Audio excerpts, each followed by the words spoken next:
Desligue o ruído e conecte-se aos factos. Temos 10 estadias num dos hotéis de luxo Alma Lusa na Comporta. 2 adultos, 2 noites. Assine hoje o Observador com até 58% de desconto e habilite-se a ganhar. Tudo em observador.pt.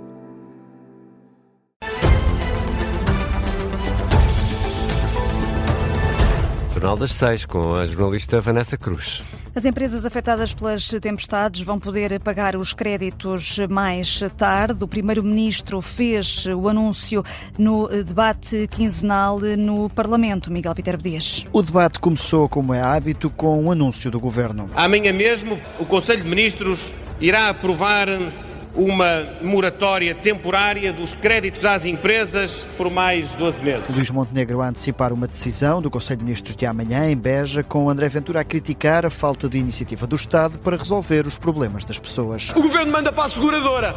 Então não é preciso ter Governo.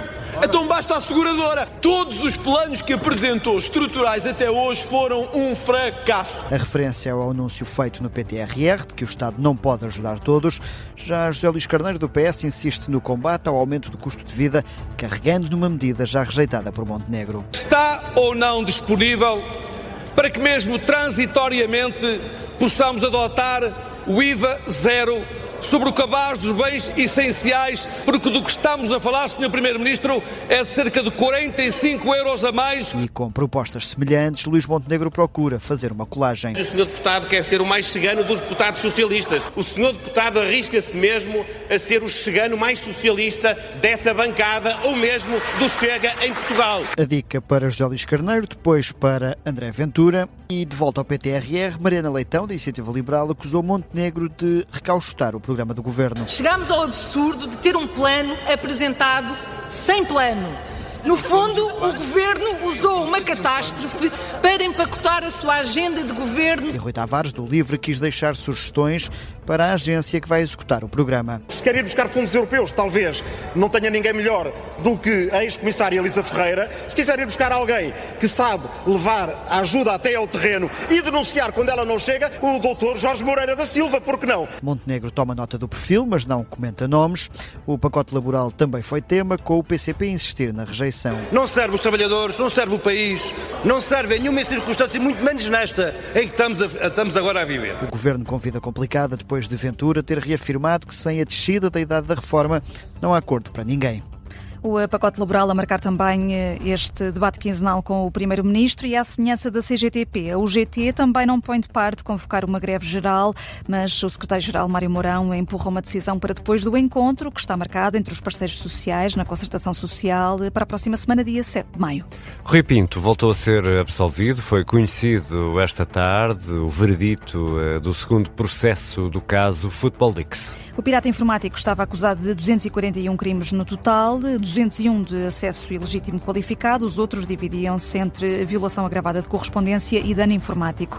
O Tribunal Criminal de Lisboa considera inválida a acusação do Ministério Público e também diz que a dignidade do arguido não foi respeitada. E o que diz a defesa de Rui Pinto, Vanessa? O advogado considera esta decisão inovadora. Francisco Teixeira da Mota defende que o julgamento não fazia sequer sentido. O Rui Pinto já foi julgado, já foi condenado, colaborou com a justiça portuguesa, colaborou na sua própria incriminação, forneceu elementos para ser julgado e, portanto, não faz sentido que se continue a querer persegui-lo, porque há aqui um comportamento quase esquizofrénico da parte do Ministério Público, na medida em que utiliza como colaborador na obtenção de prova até contra ele próprio, o que ele faz, e depois a seguir quer condená-lo a todo o custo.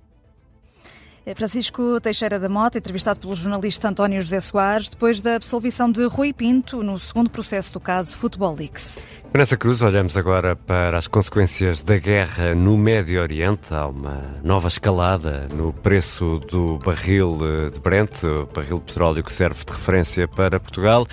E vai daí, Vanessa Cruz, quanto vai aumentar a gasolina e o gasóleo na segunda-feira? Temos pelo menos uma estimativa nesta altura, Ricardo. O barril de Brent de que falavas superou esta tarde os $111 por barril, o valor mais alto num mês e 6% acima das cotações de ontem. A Associação dos Revendedores de Combustíveis, a ANAREC, antecipa desde já uma subida pronunciada na próxima semana do preço da gasolina e do gasóleo, quase 5 cêntimos no caso da gasolina, 8 no gasóleo. Contas de Mafalda Trigo, vice-presidente da ANAREC. Desde o início da semana que ele está para aumentar. Neste momento o aumento foi esbatido, mas mesmo assim está com uma previsão de aumento de 4,5 cêntimos nas gasolinas e 8 cêntimos no gasóleo. De qualquer forma, este aumento poderá ser minimizado se o Governo fizer o mesmo exercício que tem sido feito relativamente ao ISP. Portanto, em vez do aumento ser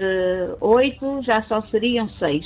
Se fossem 5 cêntimos, passariam a 4. Vamos ter de esperar por amanhã ou sexta-feira para termos uma confirmação mais precisa de quanto sobem os preços dos combustíveis na próxima semana, até para perceber se há mexidas ou não no desconto sobre o ISP. Essa decisão cabe ao Ministério das Finanças. E há outras contas a fazer sobre, por exemplo, Vanessa Cruz, quanto está a custar aos Estados Unidos esta guerra?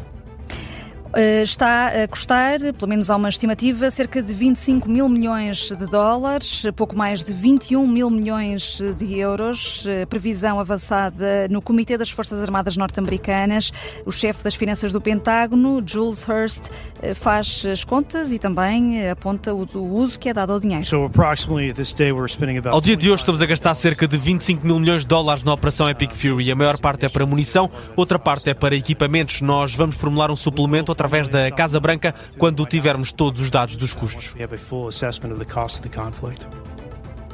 É uma conta apresentada pelo chefe das finanças do Pentágono, sendo que Donald Trump voltou hoje a ameaçar o Irão. Acabou-se o senhor simpático, é o que se pode ler numa descrição de mais uma imagem gerada com recurso à inteligência artificial. O que é que podemos ver nessa imagem? Donald Trump, de costas voltadas para várias explosões, com uma arma na mão, óculos escuros, a insinuar que a paciência da Casa Branca está a chegar ao fim. E é neste contexto de incerteza em que todos vamos vivendo que hoje Lisboa foi palco do Fórum La Torre, na Gulbenkian. Isto, grande parte, ou uma parte da discussão, por exemplo, no que trouxe o Presidente da República a esta discussão, António José Seguro defende uma reforma institucional na Europa na área da defesa, Vanessa. Para aproximar a União Europeia de países como o Reino Unido ou a Noruega. António José Seguro apela a um processo mais rápido de reforço da defesa europeia e Vasco Maldonado Correia com reparos a Bruxelas. Numa era de transição a nível geopolítico, o Presidente da República quer uma Europa mais autónoma que vá além de frases bonitas. A autonomia estratégica da Europa não é um slogan. É uma necessidade. Nessa Europa, pensada por António José Seguro, a relação com os Estados Unidos é diferente. A amizade verdadeira não exige concordância permanente.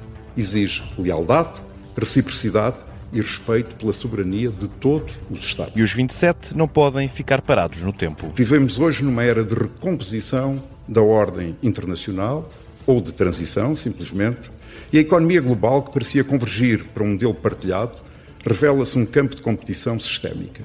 Neste contexto, a Europa que hesita é a Europa que perde. Para responder a essa recomposição, Seguro quer uma reaproximação a velhos amigos. A União Europeia precisa de um arranjo institucional sólido, eficiente e com recursos adequados que integre outras democracias, tais como o Reino Unido e a Noruega. Ao Fórum La Torre, em Lisboa, o chefe de Estado trouxe puxões de orelhas a Bruxelas. É difícil de compreender que o relatório Draghi, só para dar um exemplo, tenha sido apresentado há mais de um ano e meio e a sua execução não conheça a luz do dia. E apelos a uma liderança mais forte. Uma Europa com capacidade de decidir, de falar com uma voz credível em política externa, de mobilizar recursos à escala dos desafios que enfrenta. Esses desafios passam, claro, pelo investimento no setor da defesa. Também aí, Seguro quer mais celeridade. A defesa europeia não pode continuar a ser uma caminhada lenta, baseada apenas em coligações de vontade, que se formam e desfazem conforme as conjunturas e as conveniências. E, no final de contas, conclui o Presidente, tudo se resume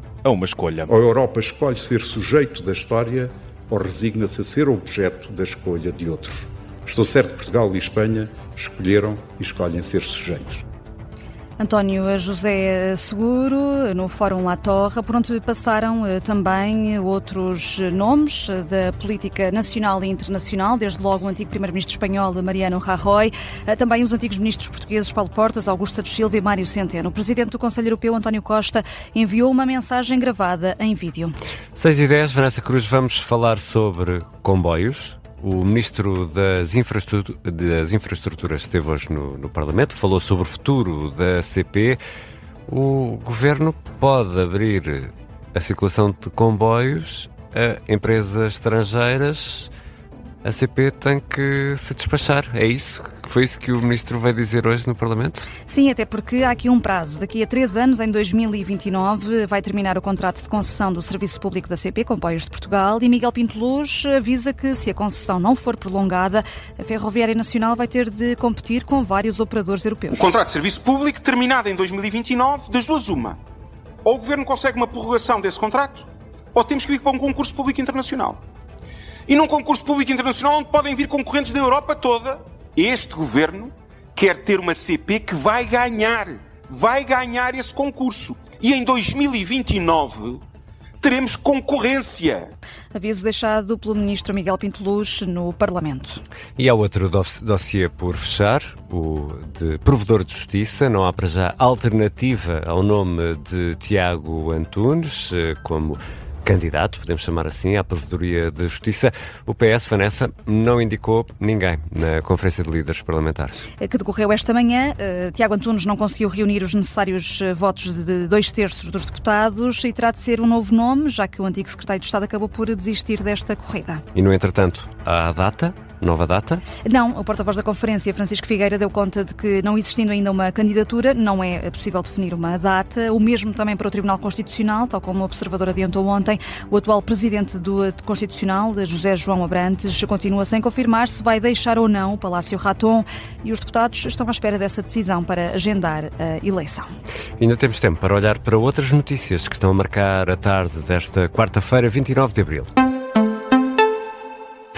Os trabalhadores da saúde vão estar em greve nas próximas segunda e terça-feira, dias 4 e 5 de maio. É um protesto para reivindicar melhores salários e condições dignas de trabalho, incluindo a contratação urgente de pessoal para acabar com turnos suplementares e cargas horárias elevadas, 14 a 16 horas de serviço contínuo. É pelo menos esta a justificação do Sindicato Nacional dos Trabalhadores dos Serviços e de Entidades com Fins Públicos, que convocou esta greve à manifestação junto ao Hospital de Santa Maria, em Lisboa, na próxima terça-feira de manhã.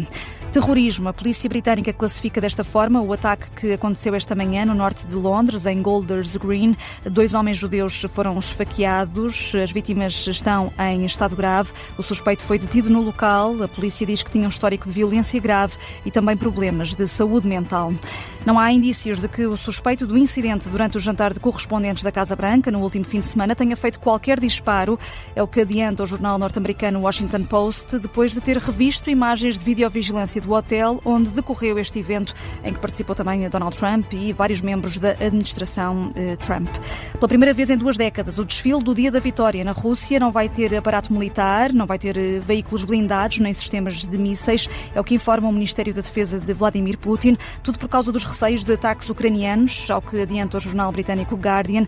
O evento anual, que costuma enaltecer o poderio militar russo, acontece na Praça Vermelha, em Moscovo. E agora a história de um bebê a nascer a bordo de um avião. E a pergunta, com que nacionalidade é que ficaria este bebê? Bom, já não há bebés a nascer em ambulâncias, agora também nascem em aviões. E sabemos mais ou menos onde é que nasceu? Olha, nos Estados Unidos, uma grávida deu à luz 30 minutos antes da aterragem de emergência. Ainda faltavam 2 semanas para a data prevista para o nascimento da bebê. A mãe é do Tennessee e estava a viajar para o estado de Oregon para estar com a mãe dela no parto, mas não conseguiu chegar a tempo. E então o bebê, bom, é norte-americano? Pois, nasceu no Oregon? Nacionalidade já temos. No Tennessee. Olha, o que é que sabemos? Um médico e 2 enfermeiras estavam a bordo, portanto isso já ajudou. Foram usados cobertores de outros passageiros e um atacador para o cordão umbilical. O parto foi feito. Quando o avião aterrou, a mãe e a bebê, que estavam bem de saúde, foram recebidas por uma equipa de emergência médica. Falta agora conhecermos os desenvolvimentos, mas norte-americana é. O que interessa é que tudo tudo acabou em bem. A Vanessa Cruz vai regressar às 6h30 para atualizar as notícias e daqui a pouco em destaque no E o Vencedor é o PTRR.